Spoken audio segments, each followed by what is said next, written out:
शिवजी आणि पार्वती यांचे पहिले पुत्र कार्तिकेय. आणि कार्तिकेय पहिला मुलगा होता पार्वती मातेला, पण तरी सुद्धा त्यांना इच्छा होती की मला अजून एक मुलगा हवाय. आणि मग त्यांनी ही इच्छा शिवजींना बोलून दाखवली. तर शिवजी म्हणाले ठीक आहे, तुझी इच्छा पूर्ण होईल, फक्त मी सांगतो ते व्रत तुला करावं लागेल. ते सांगतात की श्रीहरींचं व्रत तुला करावं लागेल. श्रीहरी म्हणजे श्रीकृष्ण. तर श्रीकृष्णांची पूजा अर्चा तुला मी सांगतो तशी कर, मग तुला भगवंत साक्षात दर्शन देतील आणि तुझी इच्छा पूर्ण होईल.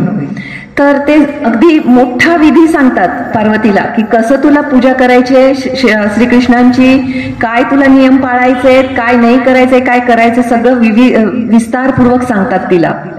आणि पार्वती तयार होते आणि जसं शिवजी सांगतात त्याप्रमाणे ती पूर्णपणे तो विधी पार पाडते श्रीकृष्णांचा. तर एक दिवस काय होतं, ती अशीच पूजा करत असताना तिला एक प्रचंड मोठा तेजस्वी गोळा दिसतो. तो अग्नीसारखा गोल गोळा असतो. ती आश्चर्यचकित होते की हे काय आहे. आणि हळूच त्यातनं भगवान श्रीकृष्ण प्रकट होतात, बाहेर येतात. आणि श्रीकृष्ण तिच्याकडे येऊन सांगतात की माते तुला काय हवंय. तर पार्वती माता सांगते की मला तुमच्यासारखा मुलगा हवाय.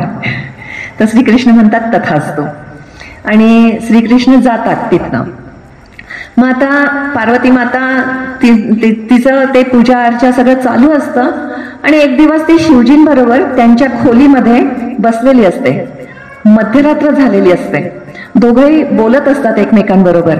आणि अचानक दारावरती टकटक होतं. तर दोघांना आश्चर्य होतं की मध्यरात्र झालीये, या वेळेला कोण आलं असेल. पार्वती माता दार उघडायला जाते. दार उघडते तर बाहेर कुणीच नसतं. ती बाहेर जाते दाराच्या आणि सगळीकडे शोधायला लागते की कुणी आवाज केला, कोण आहे बाहेर, पण कुणीच नसतं बाहेर.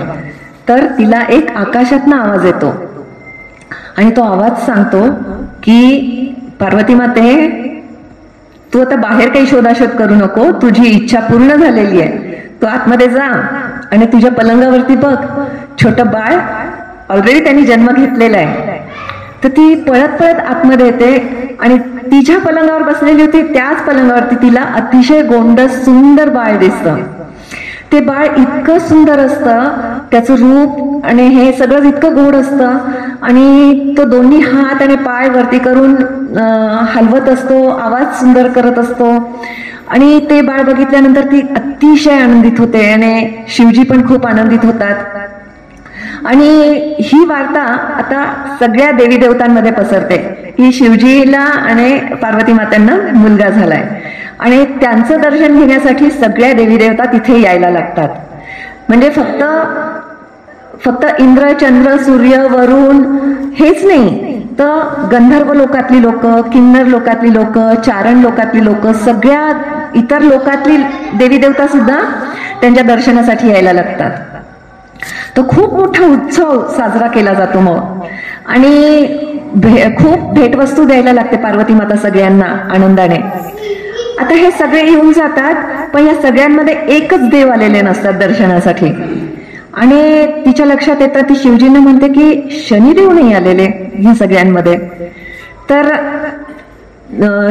असेल काही कारण. शिवजी म्हणतात ठीक आहे, नाही जमलं त्यांना. ती म्हणते नाही असं नाही चालणार, सगळ्या देवी देवतांचे आशीर्वाद माझ्या मुलाला हवेत आणि मला शनिदेवांचे सुद्धा आशीर्वाद हवेत माझ्या मुलासाठी. तर मी त्यांना बोलवायला जाते. आणि ती तिथे जाते. शेवटी स्वतः पार्वती माता शनिदेवांना बोलवायला जाते की त्यांना जाते आणि सांगते की शनिदेव, मी तुमची वाट बघते, तुम्ही का नाही आला. तर म्हणतात नाही, मी नाही येऊ शकत. तर ते म्हणतात असं नाही, का नाही येऊ शकत, मला तुमचे आशीर्वाद हवेत माझ्या बाळासाठी, तुम्हाला यावंच लागेल. ती खूप आग्रह करते. म्हणून मग शनिदेव त्यावेळेला का येऊ शकत नाही हे कारण सांगतात. आता आपल्या सगळ्यांना शनिदेव म्हटलं की भीती वाटते ना, की काय नाही का, शनिदेव म्हटलं की अंगावर काटे असतात, त्याला प्रसन्नच ठेवलेलं बरं. असं केव्हा कोप होईल, केव्हा तिरकी नजर पडेल आपल्यावरती काही सांगता येत नाही. तर खरे हे शनिदेव तसे नाही आहेत.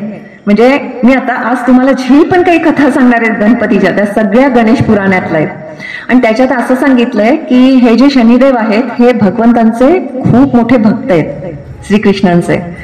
तर हे लहानपणापासूनच भगवंतांचे भक्त होते आणि लहानपणापासूनच ते ना कायम भगवंतांचं नाव घ्यायचं आणि त्यांच्या ध्यानातच राहायचं, मग्न राहायचं. हे त्यांचं लहानपणापासून होतं असं. तर त्यांचे आई वडील, शनी देवांचे आई वडील खूप चिंतित होते की बाबा हा मुलगा जेव्हा बघावं तेव्हा भगवंतांच्या ध्यानातच मग्न असतो, बाकी कशातच त्याचं लक्ष नाहीये, असं कसं चालेल. हळूहळू तो मुलगा मोठा होतो आणि मग शेवटी त्याचे आई वडील त्याचं एका अतिशय सुंदर मुलीशी लग्न लावतात.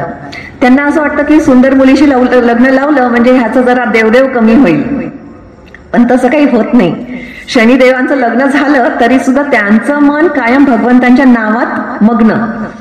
तर काय होतं की त्यांचं लक्ष त्यांच्या बायकोकडे पण नसतं. तर ती बायको एक दिवस अशीच येते आणि हे भगवंतांच्या नावात ध्यानमग्न असतात. आणि ती बायको येते, नेहमीप्रमाणेच तिला आता कळलेलं असतं की आपल्या नवऱ्याचं लक्षच नाही नसतं आपल्याकडे. त्या दिवशी पण ती हाका मारते त्यांना, पण त्यांचं ध्यानात इतके ते मग्न असतात की लक्ष जात नाही बायकोकडे. तिला इतका राग येतो त्या दिवशी की ती लगेचच त्याच वेळेला शाप देते शनिदेवांना की तुम्ही माझ्याकडे लक्ष देत नाहीत ना, तर मी तुम्हाला शाप देते की तुम्ही ह्याच्या पुढे कुणाकडेही नजर जरी टाकली तर त्याच्या डोक्याचे तुकडे तुकडे होऊन जाईल, स्फोट होऊन जाईल त्या डोक्याचा. शनिदेव त्याचा हसत स्वीकार करतात, कारण त्यांना तेच हवं होतं. त्यांना कुणाकडे बघायची इच्छाच नाहीये, त्यांना फक्त भगवंतांचं नाव घेत ध्यानच करायचंय. तर त्यांना काही फरक पडत नाही त्या शापाने. पण आता पार्वती माता आलीये, माझ्या गणपतीला तुमचा आशीर्वाद हवाय. तर ही सगळी कथा सांगतात शनिदेव त्यांना की असं असं झालंय, मला शाप मिळालेला आहे, त्याच्यामुळे मी तुमच्या मुलाचं दर्शन घ्यायला नाही येऊ शकत, काहीतरी अघटित होईल. ती म्हणते काही होणार नाही माझ्या मुलाला, तुम्ही या. आणि तिचा इतका आग्रह असतो की शेवटी शनिदेवांना जावं लागतं. आणि ते येतात आणि कायम ते कुणालाही नजरेला नजर देत नसतात शनिदेव. पण आता पार्वती मातेच्या आग्रहामुळे त्यांना गणपती बाप्पांकडे बघावं लागतं. आणि त्यांनी बघितल्याबरोबर त्यावेळेला ते बाळ पार्वती मातेच्या मांडीवर असतं. आणि त्यांनी बघितल्याबरोबर काय होतं, ते शरीरापासून हे डोकं वेगळं होतं, तुटतं, स्फोट होतो मोठा आणि ते उडून गोलोक धामामध्ये भगवंतांच्या धामात जातं, तिथे पडतं.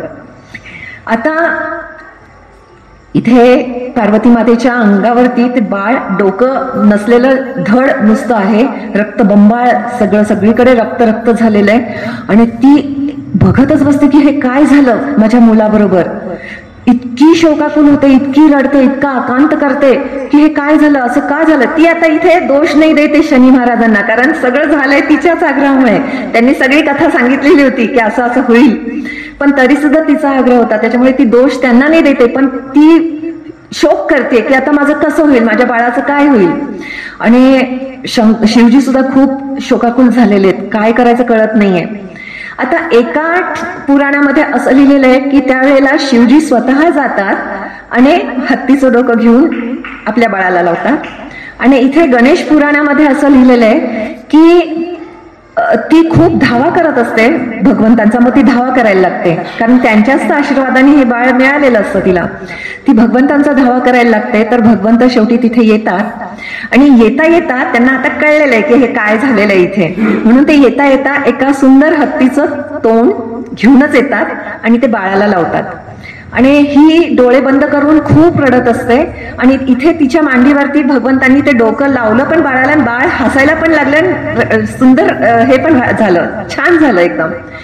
तर मग तिचा शोक आवरला जात नाहीये. तर शिवजी सांगतात तिला की अगं तू शोक आवर, तू डोळे उघड, बघ तुझं बाळ किती सुंदर झालंय.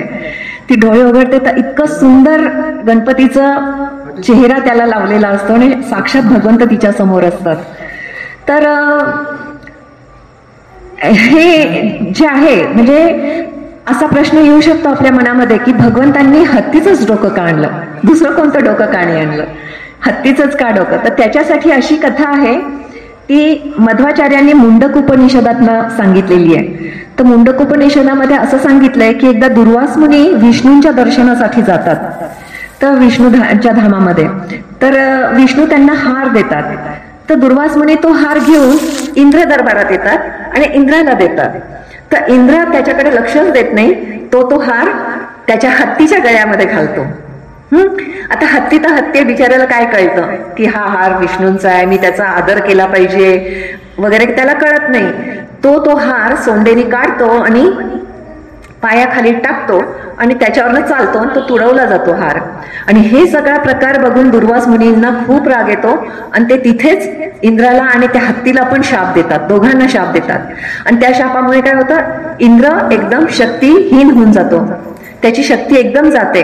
आणि तुम्हाला पुढे कथा हे सांगेनच मी जेव्हा आपण 12 महाजनांचं बोलू तेव्हा, की हे बली महाराज एक महाजन आहेत आणि हे बली महाराज असुरांचे राजा आहेत. तर त्यांनी बघितलं की हा इंद्राची शक्ती एकदम नाहीशी झालेली आहे, तर ते त्यांच्या स्वर्गलोकावरती हल्ला करतात आणि ते त्यांच्या ताब्यात घेतात स्वर्गलोक आणि हत्तीचं डोकं कापून टाकतात दुर्वास मुनी शापाने. आता हेच डोकं त्या हत्तीचं भगवंतांनी येताना त्यांच्या बरोबर आणलेलं आहे आणि ते गणेशांना लावलेलं आहे. तर हे त्या हत्तीचं केवढं मोठं भाग्य की त्याला श्री गणेशांचं डोकं बनण्याचं भाग्य मिळालं. तर हे का भाग्य मिळालं त्याला, कारण विष्णूंचा हार त्याच्या गळ्यात पडला होता आणि त्याच्यामुळे त्याला हे मोठं भाग्य मिळालं की ते आज गणपतींच्या धडावरती लावलं गेलं. तर ही ती कथा आहे. मग आता पार्वती माता खूप खुश झालेली असते आपल्या मुलाचं सगळं व्यवस्थित झालेलं बघून आणि मग ती श्रीकृष्णांना प्रार्थना करते हात जोडून की भगवंता तुमच्यामुळे माझा मुलगा परत मला मिळाला, आता तुम्हीच याचं नामकरण करा. तर आता भगवंतांनी त्याचं नामकरण केलंय गणेशांचं. तर त्यांना नामकरणात 8 नावं दिली आहेत श्रीकृष्णांनी. ती 8 नावं कोणती कोणती ती बघूयात. पहिलं विघ्नेशा. विघ्नेशा म्हणजे विघ्नहर्ता. हे भगवंतांनी दिलेलं नाव आहे, म्हणजे भगवंतांची कृपा आशीर्वाद आहेत की गणेशजी हे विघ्नहर्ता असणार आहेत, ते सगळ्यांचे विघ्न हरण करतील. दुसरं नाव त्यांनी दिलं गणेशा. गणेशा म्हणजे गणांचा अधिपती. तिसरं नाव दिलं हेरंबा. हेरंबा म्हणजे शिवांबरोबर युद्ध केले होते. अशी पण एक कथा आहे, बरोबर आहे. तुम्हाला माहिती असेल की पार्वतीने एक अंगाला लेप लावला होता, उपटन म्हणायचं समजा आंघोळीच्या वेळेला. ते मग उपटन जे निघालं तिने काढून त्याच्यापासून एक छोटीशी मूर्ती बनवली होती आणि त्याला जिवंत केलं होतं तिने, एक बाळ. आणि मग शिवजी कुठे बाहेर गेलेले होते पण तिला स्नान करायचं होतं म्हणून त्या तिने बाळाला सांगितलं होतं की आत कुणाला येऊन देऊ नकोस. आणि त्यावेळेला शिवजी येतात तर त्याला काय माहिती की शिवजी माझे बाबा आहेत आणि तो त्यांच्याशी शिवजींशीच युद्ध करतो की तुम्ही आत नाही जाऊ शकत. आणि त्यावेळेला शिवजींनी त्याचं डोकं उडवलंय, अशी पण एक कथा आहे. तर ह्याच्यामुळे त्या गणेशजींचं नाव हेरंबा पण आहे. नंतर त्यांचं चौथं नाव आहे गजानन, कारण त्याला हत्तीचं डोकं आहे म्हणून. गज म्हणजे हत्ती. नंतर त्यांचं 5वं नाव आहे लंबोदर, कारण त्यांची सोंड खूप नाही, लंबोदर म्हणजे पोट खूप मोठं आहे, उदर त्यांचं खूप मोठं आहे, पोट एकदम छान मोठं आहे भगवंतांचं. 6वं नाव आहे त्यांचं शूर्पकर्णा, म्हणजे त्यांचे कान खूप सुपासारखे मोठे आहेत म्हणून त्यांना शूर्पकर्णा म्हणतात. 7वं नाव आहे विनायक. विनायक याचा अर्थ आहे की जो श्रीकृष्णांवरती कायम ध्यान लावून बसतो त्याला विनायक म्हणतात. आणि गणपती हे कायम भगवान श्रीकृष्णांवरती ध्यान लावून असतात, ते भगवंतांचे खूप मोठे भक्त आहेत म्हणून त्यांचं नाव विनायक आहे. आणि 8वं नाव आहे एकदंत, दिलं त्यांनी नाव 8वं. एकदंत कारण व्यासदेवांनी जेव्हा श्रीमद भागवतम त्यांना लिहायचं होतं त्यावेळेला त्यांनी देवी देवतांकडे विचारणा केली होती की कोण मला मदत करेल हे लिहिण्यासाठी. तर कोणी देवदेवता हिंमत करत नव्हते कारण यांच्या अटीच अशा होत्या. तेव्हा गणपतींना पुढे केलं होतं सगळ्या देवी देवतांनी की हे तुमचं काम करू शकतील. आणि गणपतींनी ते भागवतम जे लिहिलं ते शेवटी त्यांचा एक दात काढला होता आणि त्या दाताने लिहिलं होतं म्हणून त्यांना एकदंत म्हटलं जातं. तर अशा प्रकारे हे भगवंतांनी त्यांना 8 नावं दिली. आता ह्याच्यामध्ये अजून एक कारण सांगितलंय की गणेशजींना हत्तीचंच डोकं का बसवलं. ह्याच्या मागे अजून एक कथा अशी आहे की श्रीकृष्ण हे विश्वंभर नावाने प्रसिद्ध आहेत. विश्वंभर म्हणजे त्यांचं विराट रूप आहे भगवंतांचं. आणि या विराट रूपामध्ये आपण भगवद्गीता वाचली तर त्याच्यात वर्णन आहे. तर भगवंतांना त्या विराट रूपात 19 चेहरे आहेत, 19 चेहरे. आणि त्याच्यात सेंटरमध्ये मधला चेहरा त्यांचा हत्तीचा आहे. आणि गणेशजी ना हे रूप फार आवडतं आणि ते ध्यान ह्या हत्तीच्या चेहरा असलेल्या ह्याच्यावरती ते ध्यान लावत असतात. तर त्यांची ही इच्छा, त्यांची आवड भगवंतांना माहिती आहे आणि म्हणून त्यांनी हत्तीचं डोकं आणलं होतं, कारण गणेशजींना हत्तीचा चेहरा आवडतो विराट रूपामधला. तर हे पण एक कारण सांगितलेलं आहे. तर अशा प्रकारे या भाद्रपद महिन्यातल्या शुक्ल पक्षात चतुर्थीमध्ये ही घटना घडली, म्हणून आपण गणेश चतुर्थी म्हणून हा दिवस साजरा करतो. आता आपण भगवंतांच्या सुंदर सुंदर गणेशजींच्या लीला बघूयात. खूपच सुंदर कथा आहेत त्या. एकदा ना तुम्हाला सगळ्यांना माहिती की शिवजी नृत्य खूप सुंदर करतात आणि ते नृत्य इतकं सुंदर करतात म्हणूनच त्यांचं एक नाव काय आहे, नटराज. नटराज म्हणतात त्यांना.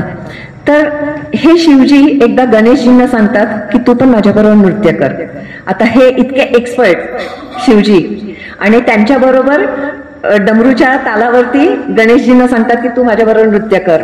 आणि गणेशजी इतके सुंदर नृत्य करतात, म्हणजे हे मी जेव्हा जेव्हा वाचते ना तेव्हा तेव्हा माझ्यासमोर ते सुंदर रूप येत आहे की गणेशजी शिवजींबरोबर नाचतात. ते छोटेसे स्वतःचं पोट सांभाळत आणि सुंदर ते इतकं सुंदर नृत्य करतात. हात आणि पाय इतके फ्रीली उडवत मस्त नाचतात.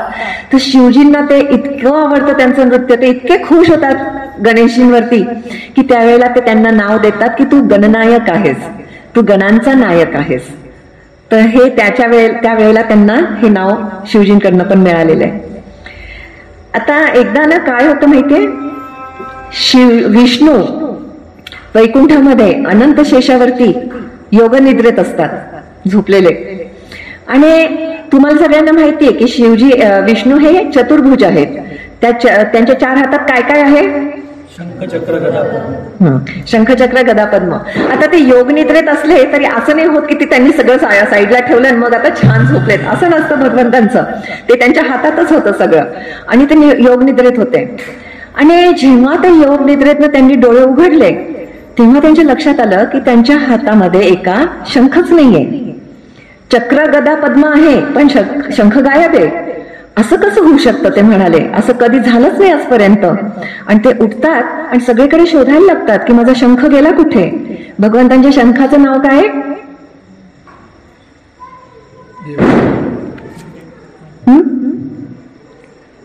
भगवद्गीतेत नाव आहेत शंखांची. पहिला चॅप्टर पांचजन्य. पांचजन्य नावाचा शंख आहे भगवंतांचा आणि तो शंख गायब. तर ते शोधतायत आणि मग त्यांना ना अचानक आवाज यायला लागतो शंखाचा. आता स्वतःचा शंख स्वतःला लक्षात येतं की हा माझ्या शंखाचा आवाज आहे. तर ते विचार करतात की माझ्या या भागामध्ये कुणी माझा शंख लिहिला आणि छान वाजवतायत, मस्त आणि छान वाजवतायत, जे पण वाजवतायत ते सुंदर वाजवतायत. आणि ते वेध घेत जातात की कुठनं आवाज येतोय. तर तेव्हा त्यांच्या लक्षात येतं की हे माझ्या एरियात नाहीये, हा कैलासावरनं आवाज येतोय. आणि मग कैलासावरनं आवाज येतोय तर शिवजींनी माझा शंख चोरला, असं कसं करू शकतात शिवजी. विष्णू विचार करतात आणि त्यांच्या मनामध्ये चक्र सुरू होतात भगवंतांच्या. आणि ते विचार करतात की नक्की शिवजींना शंख वाजवायला खूपच आवडत असावा म्हणून त्यांनी माझा शंख चोरला आणि म्हणूनच त्यांचं नाव शंकर आहे, शंकर.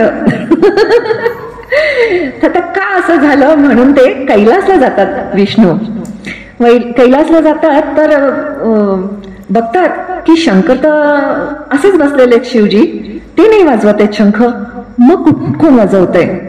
तर आता भगवान श्री विष्णूंना साक्षात कैलासमध्ये आलेलं बघून शिवजी तर ताडकन उठतात जागेवरनं आणि त्यांना दंडवत करतात आणि त्यांचं स्वागत करतात. आणि ते इतके खुश होतात शिवजी की तुम्ही माझ्या धामात आल्यात, प्रत्यक्ष विष्णूंचं दर्शन होतंय मला. आणि मग त्यांना खूप त्यांच्याशी छान गप्पा वगैरे होतात. आणि मग विष्णू म्हणतात की हा माझा शंख आहे आणि तो शोधायला मी इथे आलेलो आहे. आणि हा शंख वाजवतोय कोण, तुम्ही तर वाजवत नाही आहात, मग कोण वाजवतोय. तर ते म्हणतात की माझा मुलगा गणेश वाजवतोय. आणि विष्णूंना हात जोडून सांगतात की मी तुमचा शंख चोरला, कारण गणेशाला तो हवा होता आणि गणेशाला शंख वाजवायला फार आवडतं आणि तुमचा शंख खास आहे आणि त्याच्यामुळे तो त्याला वाजवायला हवा होता. तर भगवंतांच्या शंखाला ना काय सांगितलं माहितीये, वलमपुरी शंख. वलमपुरी शंख म्हणजे शक्यतो वाजवायचे जे शंख असतात ना, तर ते डाव्या हाताने आपल्याला पकडावे लागतात आणि मग आपण वाजवतो. पण हा भगवंतांचा शंख उजव्या हाताने पकडायचा आहे आणि तो वाजवला जातो आणि तो स्पेशल शंख आहे. आणि तो शंख त्याला हवा होता कारण गणेशजींना माहितीये की हा शंख जो वाजवतो त्याच्या आयुष्यामध्ये श्रीमंती येते, ऐश्वर येतं आणि तो व्यक्ती हुशार होतो. आणि म्हणून त्याला तो शंख वाजवायचा होता, म्हणून मी तुमचा शंख चोरला, भगवंतांना सांगतात. तर भगवंत म्हणतात ठीक आहे ठीक आहे. आता त्यांनी भरपूर शंख वाजवला, आता तुम्हाला परत मिळेल का? तर शिवजी म्हणतात नाही, शक्यच नाहीये. म्हणतात म्हणजे विष्णू म्हणतात.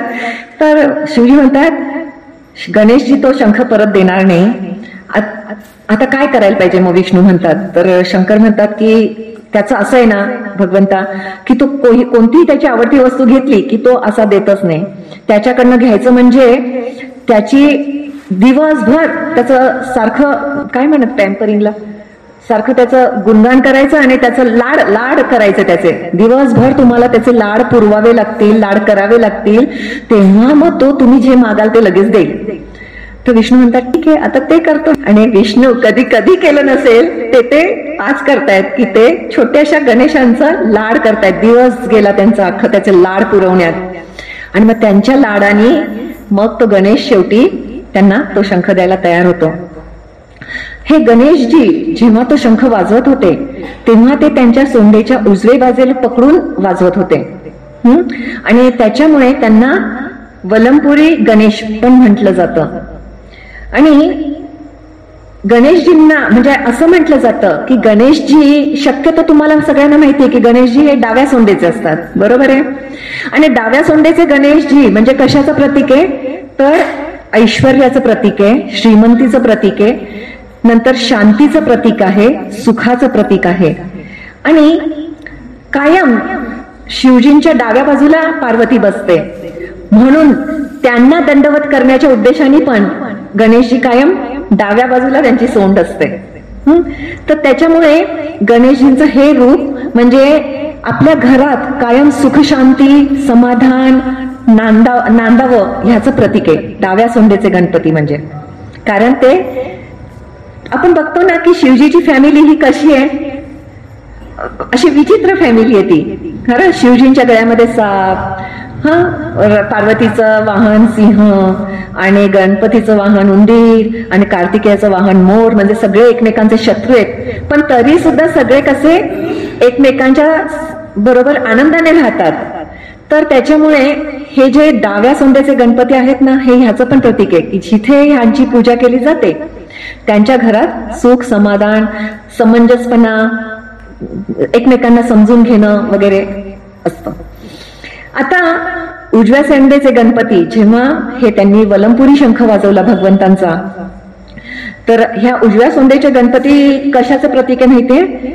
की भौतिक इच्छा ज्या आपल्या मनामध्ये असतात त्यातनं मुक्ती मिळणं हे उजव्या सोंडेचं गणपतीचं प्रतीक आहे. आणखीन मोक्षाचं प्रतीक आहे, ते आपल्याला मुक्ती देतं. तर अशा प्रकारे जो उजव्या सोंडेच्या गणपतीची पूजा अर्चा करतो त्याच्या मनातल्या सगळ्या भौतिक इच्छा तो मुक्त होतो आणि त्याला मुक्ती मिळू शकते, मोक्ष मिळू शकतो. तर हे आहे भगवान गणेशजींचं वलमपुरी गणपतींचं वरदान. त्यांना वलमपुरी गणपती पण म्हणतात त्याच्यामुळे. आता अजून एक पुढची कथा, हे सगळे गणेश पुराणामधले आहेत कथा सगळ्या. पुढची कथा अशी आहे की एकदा ना एक गजमुखासूर होता. गजमुखासूर म्हणून नावाचा एक असुर होता, राक्षस. तर तो शिवजींना प्रसन्न करण्यासाठी तपश्चर्या करत होता. तर त्यांनी खूप कठोर तपश्चर्या केल्यानंतर शिवजी प्रसन्न होतात त्याच्यावरती आणि म्हणतात की वर माग, तुला काय पाहिजे? तर तो म्हणतो की मला कोणत्याही शस्त्रास्त्राने माझा मृत्यू नाही झाला पाहिजे. तर शिवजी तर तुम्हाला माहिती आहे आशुतोष आहेत, ते लगेच वरदान देऊन टाकतात, हो म्हणून टाकतात. तर त्यांनी तथास्तु सांगितलं. आणि आता त्याला असा वरदान मिळाल्यानंतर तो असुर काय झाला? अहंकारी झाला, उन्मत्त झाला आणि सगळ्यांना त्रास द्यायला लागला. कारण आता त्याला कळलं होतं की आपल्याला कोणत्याही शस्त्रास्त्राने आपला मृत्यू होणार नाहीये. तो सगळ्या देवी देवतांना पण त्रास द्यायला लागला. तर देवी देवता खूप त्रासल्या गेल्या. आणि मग त्या सगळ्या गणेशजींकडे आल्या आणि म्हणाले की आमचं रक्षण कर गणेशजी. तर गणेशजी म्हणाले की ठीक आहे तुम्ही काही चिंता करू नका, मी बघतो त्याच्याकडे. तर गणेशजींना आणखीन एक तर गणेशजी ठीक आहे म्हणतात आणि जातात त्याच्याबरोबर युद्ध करायला. तर युद्ध करताना सगळी शस्त्रास्त्र गणेशजींची संपून जातात, कारण हा कोणत्याही शस्त्रास्त्राने मरत नसतो. तर शेवटी मग गणेशजी काय करतात की त्यांचा दात काढतात आणि तो दात त्याच्यावरती फेकतात. आता हा दात म्हणजे काही शस्त्र नाही, अस्त्र नाहीये, त्याच्यामुळे ह्याच्यानी आपण मरू ह्या भीतीने तो गजमुखासूर त्या दाताला वाचवण्यासाठी स्वतः उंदराचं रूप घेतो. आणि उंदराचं रूप घेतल्यानंतर उंदराचं रूप घेऊन तो पळायला लागतो घाबरून. तर गणपती लगेच त्याचा पाठलाग करतात आणि त्याच्या अंगावरती बसतात आणि त्याच्या अंगावरती बसून त्याला शाप देतात की तू कायमचा उंदीर बनून जाशील. तर आता हा शाप मिळाल्यानंतर गजमुखासूरच्या लक्षात येतं की आपल्याला आता ह्या उंदराच्या शरीरामध्ये गणपती तर असं एका मिनिटामध्ये मारून टाकतील आपल्याला. तर त्याचे भाव कळतात गणेशजींना, पण गणेशजींना त्याला मारायचं नसतं, त्याच्या आसुरी प्रवृत्तीला मारायचं असतं, त्याच्यात जो अहंकार होता त्याला मारायचं असतं.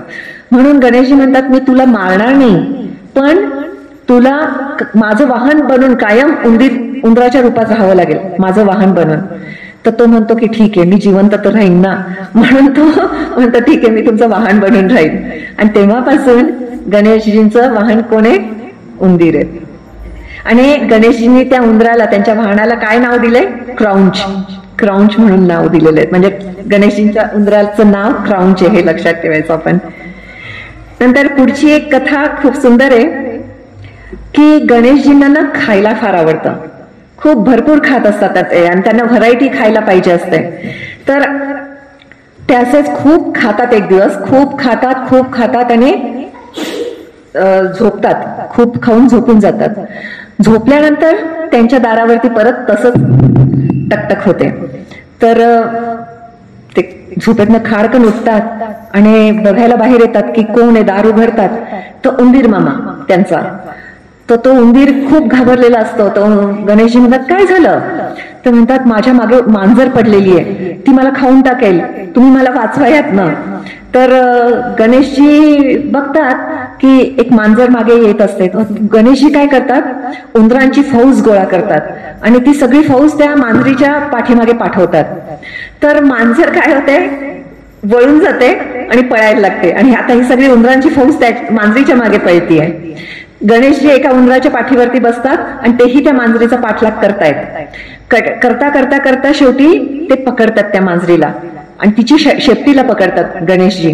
आणि शेपटीला पकडून त्या मांजरीला गोल गोल गोल गोल फिरवून तिला लांब फेकतात. खूप लांब फेकल्यानंतर सगळेजण शांत होतात की गेली ती आता मांजर. सगळे निघून जातात. पण गणेशजींच्या लक्षात येतं की मला माझी पार्वती मैया हाका मारतीये. तर त्यांना असं वाटतं की पार्वती माता नक्की मला मोदक खायला बोलवत असेल, म्हणून ते जिथे आवाज येतोय जिथं तिथे जायला लागतात. तिथे पोहोचल्यानंतर बघतात तर काय, आपली आई घायाळ जखमी होऊन पडलेली आहे. ती म्हणतात आई तुझी ही अवस्था कुणी केली? असं कसं झालं? ती म्हणते ही अवस्था तूच माझी केलीस, ती मांजर मीच होते. आणि तर ती गणेश म्हणतात मला माफ करा आई, मला माहिती नव्हतं. तर ती म्हणते की गणेशा, ह्या जगातल्या प्रत्येक जीवाची आई मी आहे, प्रत्येक जीवाची आई मी आहे. तेव्हा कोणत्याही जीवाशी कसं वागायचं हे विचार करून वागत जा. तर ह्याच्यानं लक्षात येतं आपल्याला की मांजर असो उंदीर असो कुणी असो, आपण कुणाशी कसं वागलं पाहिजे, कारण त्या प्रत्येकाची आई कोण आहे? पार्वती माता आहे. आणि ह्या लीलेतनं पार्वती मातेनं गणेशांना हे शिकवायचं होतं की प्रत्येक जीवाशी कसं वागशील तू ते विचार करून वागत जा. नंतर पुढची एक लीला खूप सुंदर आहे की एकदा भगवान शिव आहे ना सगळ्या देवी देवतांमध्ये स्पर्धा आयोजित करतात. तर स्पर्धा आयोजित केल्यानंतर ते सगळ्यांना आमंत्रण देतात देवी देवतांना. तर देवी देवता येतात आणि विचार करत असतात, एकमेकांमध्ये बोलत असतात की कोणती स्पर्धा ठेवली असेल शिवजींनी आपल्यामध्ये आणि कशासाठी ठेवली असेल. तर आपल्यामध्ये आपण किती बुद्धिमान आहोत हे बघण्यासाठी तर कोणती स्पर्धा नसेल ना. म्हणजे प्रश्नोत्तरांची काहीतरी अशी स्पर्धा, किंवा आपल्यामध्ये योगाची शक्ती किती आहे ते पाहण्यासाठी तर कोणती स्पर्धा नसेल ना, किंवा आपण किती शक्तिशाली आहोत, शारीरिक शक्ती किती आहे आपल्यामध्ये ते बघण्यासाठी तर स्पर्धा ठेवली नसेल. तर ह्या त्यांच्या चर्चा चाललेल्याच असतात. तितक्यात शिवजी तिथे येतात आणि ते सांगतात की मी ना तुम्हाला एक काम करायला सांगणार आहे. तुम्हाला या पृथ्वीला 3 वेळा प्रदक्षिणा मारायच्या आहेत आणि त्या प्रदक्षिणा मारून जो कोणी पहिला येईल त्याची कोणतंही कार्य करायच्या आधी पूजा करायचा अधिकार त्याला मिळेल, म्हणजे त्याची पूजा केली जाईल. तर सगळेजण म्हणतात किती सोपं आहे हे, प्रदक्षिणा मारणं फक्त पृथ्वीला किती सोपं आहे. म्हणजे आता ह्यात काय आहे की कुणाचं वाहन कोणतं आहे त्याच्यावरती अवलंबून आहे की कोण पहिला येणार, कोण दुसरा येणार आणि कोण तिसरा येणार. ज्याचं वाहन फास्ट पळतं तो पहिला येणार, ज्याचं मध्यम पळतं तो दुसरा नंबर, आणि जे अगदीच टुकू वाले वाहन आहेत ज्यांची त्यांचे ते हारतील. आता ह्याच्यामध्ये तुम्ही मला सांगा की दुर्गा मातेचं वाहन काय? वाघ, वाघ, सिंह. इंद्राचं वाहन काय? हत्ती, ऐरावत हत्ती. नंतर शनीचं वाहन काय? कबूतर. मला त्या कथेमध्ये कावळा कळलंय. काय माहिती? कावळा आहे ना.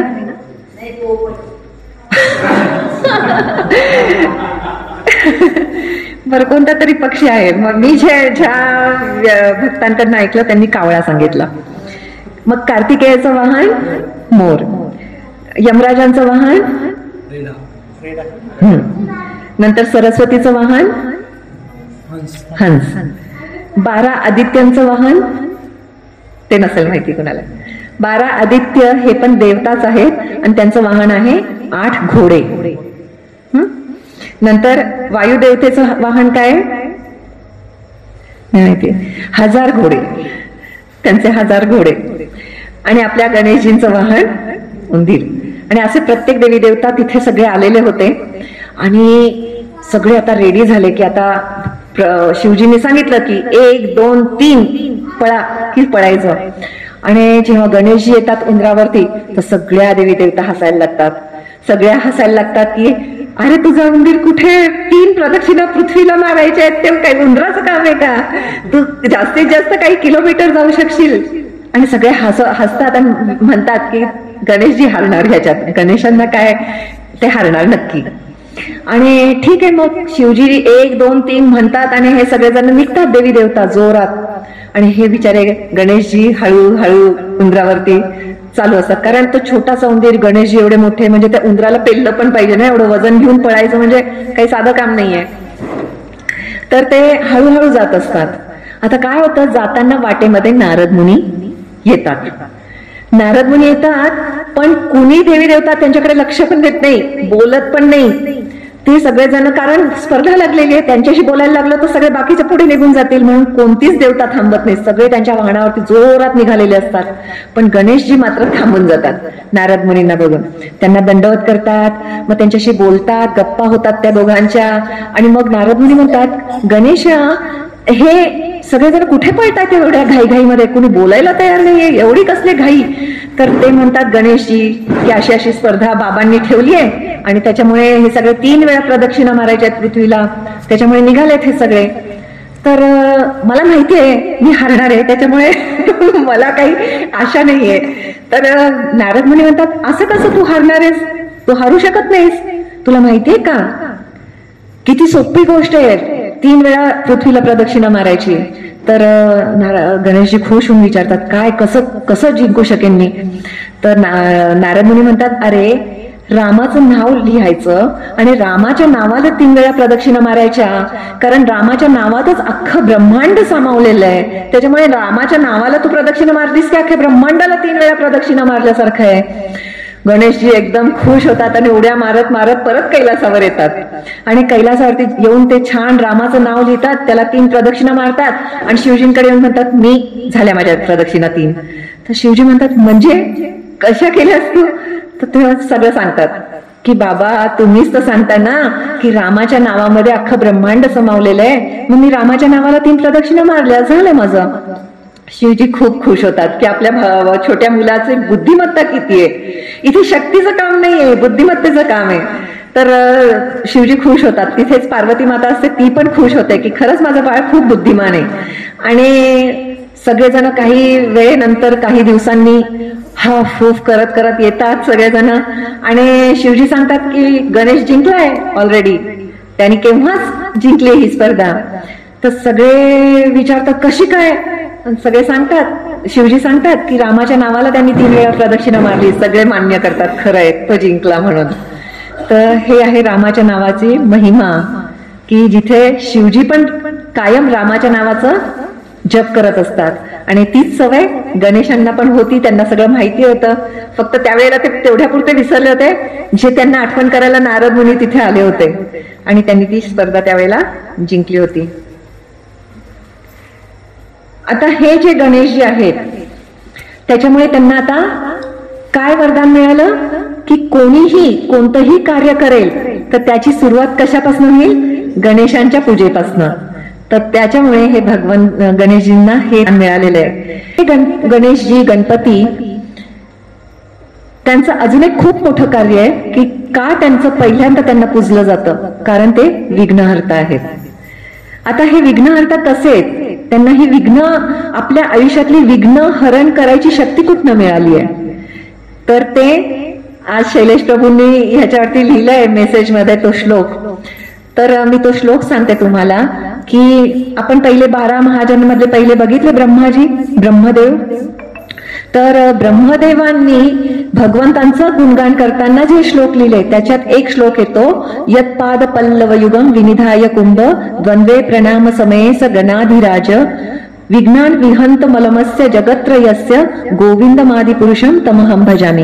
ह्यात ब्रह्माजी म्हणतात की गणेशांनी त्यांच्या दोन्ही कुंभावरती नरसिंह भगवंतांचे चरणकमल धारण केलेले आहेत आणि त्याच्यामुळे नरसिंह भगवंतांकडनं त्यांना सगळ्यांच्या जीवनातली सगळी विघ्न दूर करायचं, नष्ट करायची शक्ती प्राप्त होतीये. आणि ते कार्य भगवंतांनी गणेशजींना दिलंय की ह्या जगामध्ये जो पण कोणी दुःखी, कष्टी, संकटात आहे त्याची दुःख दूर गणपती बाप्पा करतात, जर आपण त्यांची भक्ती पूजा अर्चा केली तर.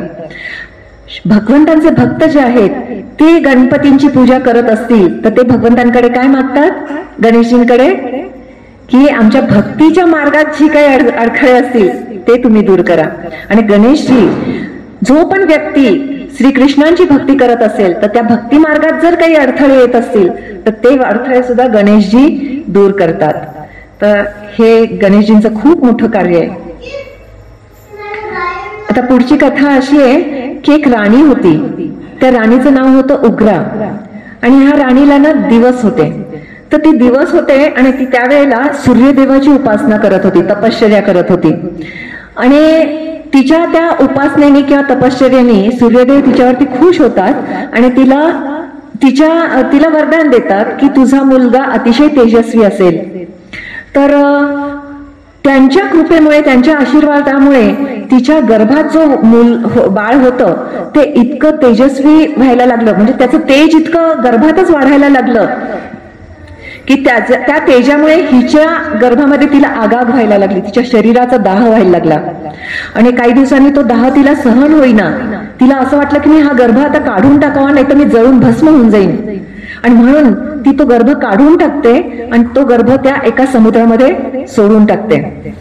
तर समुद्र देवता जी आहे ती तो गर्भ सांभाळतो आणि त्या गर्भाचा बाळाच्या रूपात जेव्हा जन्म होतो तेव्हा तो बाळ समुद्र देवता परत ह्या राणीला परत करायला येतात की हे तुमचं बाळ जे तुम्ही समुद्रात टाकलं होतं.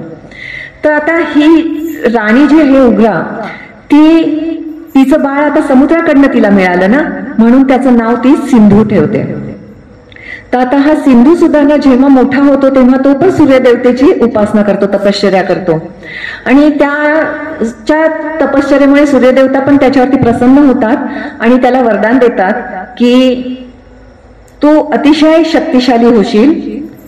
आणि त्याला ना 2-3 अमृताचे थेंब देतात सूर्यदेव आणि सांगतात की हे तुझ्या बेंबीमध्ये ठेव, त्याच्यामुळे तुला कुणीही मारू शकणार नाही. जोपर्यंत तुझ्या बेंबीत हे अमृताचे थेंब आहे तोवर तुला कुणीच मारू शकणार नाही.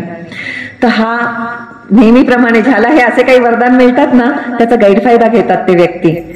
तर त्याला जेव्हा कळतं की आता मला कुणीच मारू शकणार नाहीये, तेव्हा तो सुद्धा खूप उन्मत्त होऊन जातो, सगळ्यांना त्रास द्यायला सुरुवात करतो, सगळ्या देवी देवतांना तो त्रास द्यायला सुरुवात करतो. तर परत सगळ्या देवी देवता गणेशजींकडे येतात मदत मागायला.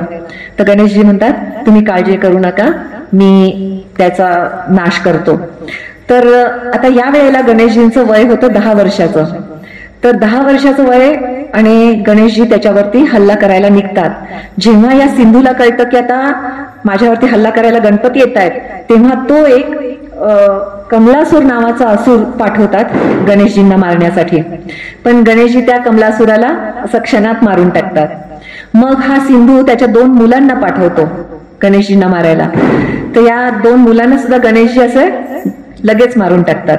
आणि आता गणेशजी विचार करतात की आपल्याला डायरेक्ट सिंधूकडे जायचंय त्याला मारायला, म्हणून ते डायरेक्ट सिंधूकडे येत असतात. आता हा घाबरतो सिंधू की आता आपलं काही खरं नाहीये, आपल्याला हा गणेशजी मारणार आपल्याला. आणि तो पळायला लागतो. तर तो पळतोय आणि गणपती मागे पळतायत. आणि गणपतींच्या हातात कोणतं आयुध असतं कुणाला माहितीये? गणपतींच्या हातात कोणतं आयुध आहे? परशु. त्यांच्या हातात परशु असतो. तर गणपती त्या परशुला त्यांच्या अंगावरती फेकतात आणि फक्त ते परशु काय काम करतं की त्याच्या बेंबीतनं ते फक्त 2-3 अमृताचे थेंब जे आहेत ते काढून टाकतात. त्याला मारत नाही, फक्त ते अमृताचे थेंब काढून टाकतं ते परशु. आणि ते थेंब निघून गेल्यानंतर हा सिंधू खाली कोसळून पडतो. तो पडल्याबरोबर मग लगेच गणपती त्याला मारून टाकतात, त्याचा वध करतात. आता जेव्हा गणपती ह्या सिंधूचा वध करण्यासाठी, त्याच्यावरती हल्ला करण्यासाठी येतात, तेव्हा ते मोरावरती बसून आलेले असतात. आणि तेव्हा तो मोर ते कार्तिकेयला असं सांगितलंय गणेश पुराणामध्ये की त्रेतायुगाच्या शेवटी ते कार्तिकेयला तो मोर गिफ्ट भेट म्हणून देतात. आणि तेव्हापासून कार्तिकेयाचं वाहन हे मोर आहे. आणि म्हणून गणेशजींचं नाव सुद्धा मयुरेश्वर म्हणून आहे. भगवंतांचं नाव मयुरेश्वर पण आहे. तर अशा ह्या सगळ्या लीला आहेत. आणि तुम्हाला सगळ्यांना मी सांगितलंच की कसं त्यांनी खूप मोठं कार्य केलं. व्यासदेवांना भागवतम, भगवद्गीता आणि अनेक वेदांचे ग्रंथ लिहिण्यामध्ये त्यांनी मदत केलेली आहे व्यासदेवांना. आणि ती अट अशी होती की गणेशजींनी सांगितलं होतं की तुम्ही एकदाही थांबलं नाही पाहिजे, सांगताना तुम्ही अखंड बोलत राहिलात पाहिजे. आणि व्यासदेवांनी अशी अट दिली होती की तू मी जे सांगेन ते समजून घेऊन मग लिहिलं पाहिजे, अशी त्यांची अट होती. आणि दोघांनी त्या अटी एकमेकांच्या पूर्ण केल्या होत्या. आणि जेव्हा भागवतम लिहायला बसले ना, तेव्हा तर ते दोघे एकमेकांच्या समोरासमोर पण नव्हते. एका गुहेमध्ये व्यासदेवजी बसले होते, दुसऱ्या गुहेमध्ये गणपती बसले होते. आणि इथे व्यासदेवजी बोलत होते आणि इकडे गणेशजी लिहित होते.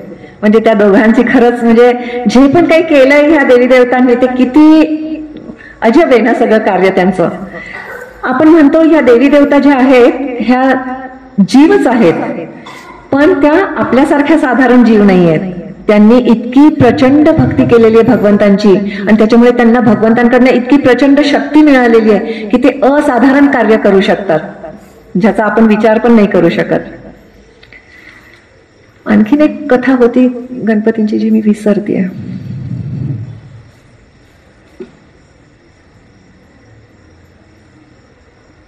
आता एक जे आहे असं ह्याच्यातनं की आपण गणपतींनी हे ज्या काही सगळ्या लीला केल्या तर त्याच्यातनं 4 गोष्टी खूप सुंदर शिकू शकतो. की जो कोणी आता गणपती रामाचं नाव घेत होते ते सुद्धा भगवंतांचे मोठे भक्त आहेत, कायम भगवंतांचं नाव त्यांच्या तोंडात आहे. तर जो कोणी रामाचं नाव घेतो त्याला कोणते कोणते 4 वरदान मिळतात तर ते असे आहेत. एक तर जगातल्या सगळ्या शर्यती तो जिंकू शकतो, म्हणजे सगळ्या स्पर्धांमध्ये तो विजयी ठरू शकतो आयुष्यातल्या. जर आपण भगवंतांचं नाव घेत असू तर आपल्या आयुष्यामध्ये अनेक अशा स्पर्धायुक्त चॅलेंजयुक्त असे प्रसंग येत असतात, तर त्यातमध्ये आपण विजयी होऊ शकतो, जसे गणपती झाले होते. नंतर दुसरं जो कोणी भगवंतांचं सतत नाव घेत असतो त्याला भगवंत प्रमुख व्यक्ती बनवतो. जसं त्यांनी गणपतींना बनवलं, त्यांनी गणपतींना असा व्यक्ती बनवलं की त्यांच्याशिवाय कोणतंही कार्य सुरूच होत नाही. बरोबर आहे. कोणत्याही ठिकाणी जा तुम्ही, पहिलं गणपतीची मूर्ती तर असते. सगळेजण घराच्या बाहेर सुद्धा गणपतीचा फोटो लावतील, छोटेस टाईल्स वरती हे असतं ते लावतील, काहीतरी लावतील.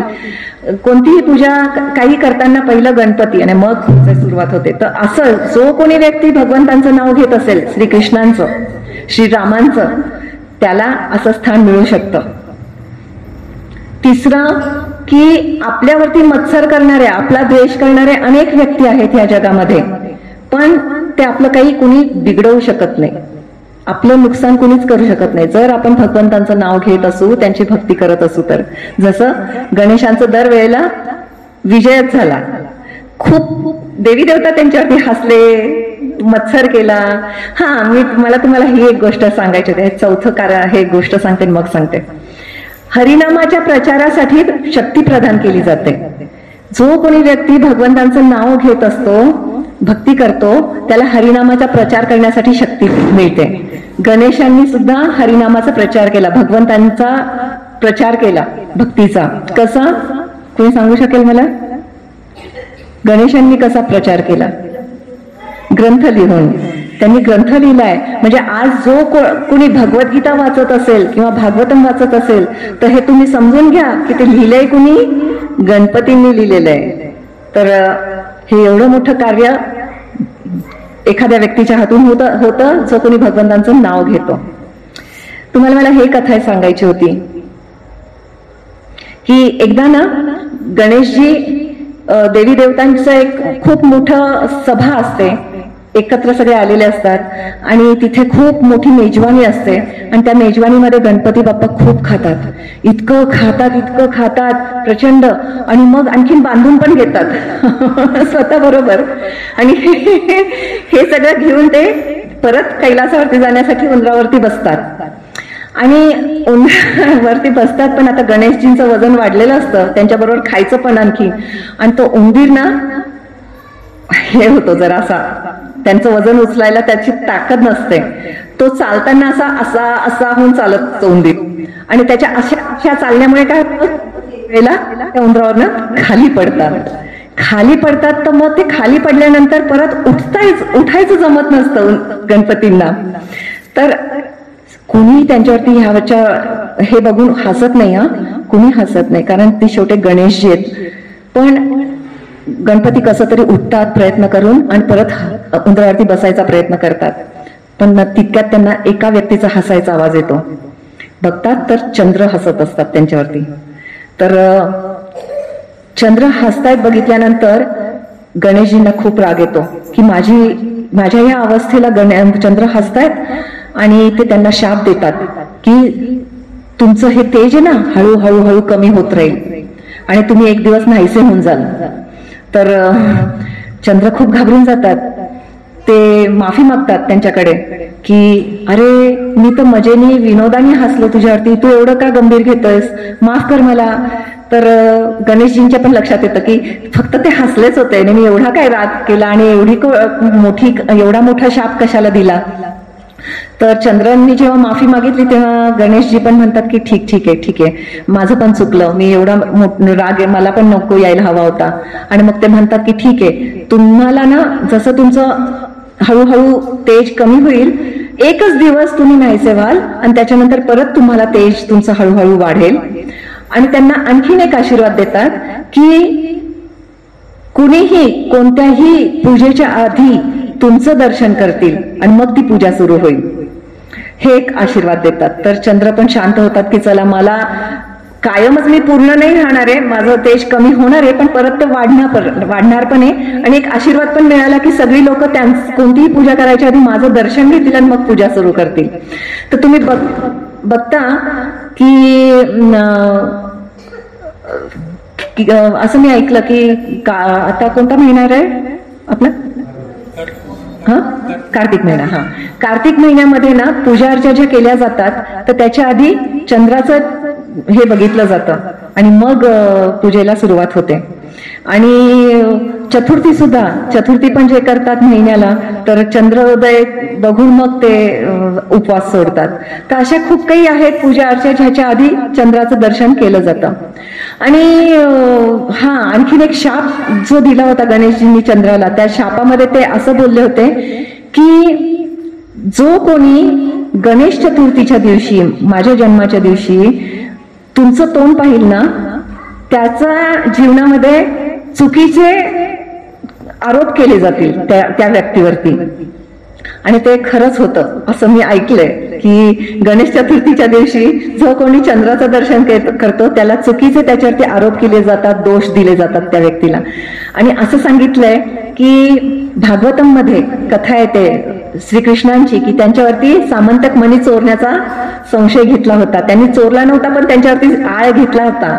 तर तो आळ ह्याच्यासाठी घेतला गेला होता कारण चुकून त्यावेळेला गणेश चतुर्थीच्या दिवशी श्रीकृष्णांनी चंद्राला पाहिलं होतं म्हणून त्यांच्यावरती आळ आला होता, असं एक सांगितलेलं आहे. तर ह्या अशा सुंदर सुंदर गणेशजींच्या संदर्भात लीला आहेत, सुंदर कथा आहेत. आणि माझ्या सगळ्या लीला संपलेल्या आहेत. हरे कृष्णा. झालेत 9-20 झालेत. कुणाला काही प्रश्न असतील तर विचारू शकता. आणि कुणाला काही आणखी नव्या लीला माहिती असतील तर त्या कथा पण सांगू शकता.